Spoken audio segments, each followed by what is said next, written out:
Kalau sholat Idul Adha kita mengikuti surat edaran dari Kemenak dan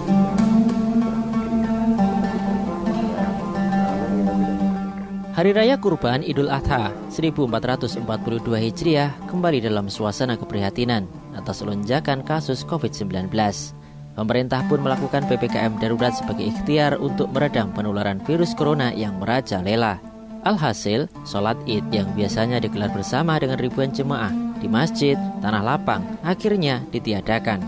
Seperti sholat Id di Masjid Agung Keraton Surakarta, tahun ini juga ditiadakan.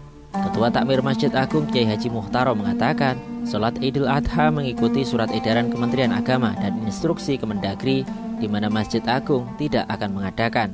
Muhtarom yang juga Ketua Dewan Masjid Indonesia Kota Surakarta itu mengimbau masyarakat agar menyelenggarakan sholat Id di rumah atau dalam lingkungan terbatas. Surat edaran dari Kemenak maupun dari pemerintah untuk menyelenggarakan sholat di rumah masing-masing ataupun dalam rumah yang terbatas lah, artinya tidak menimbulkan kerumunan dan seterusnya.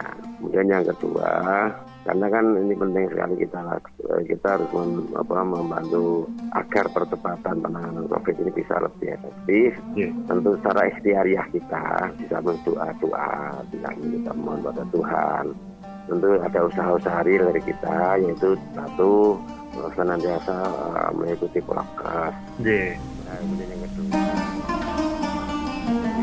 Muhtarom juga menyampaikan sholat Idul Adha hukumnya sunnah, sehingga bisa dilaksanakan di rumah masing-masing tanpa mengurangi keafdolan atau sholat Idul Adha itu sendiri. Hal ini demi kebaikan dan kemaslahatan umat secara umum. Lanjut Muhtarom, dalam momentum Idul Adha, walaupun dalam suasana yang memprihatinkan, harus sama-sama menyisihkan kelebihan rezeki untuk disedekahkan kepada yang membutuhkan. Tanpa mengurangi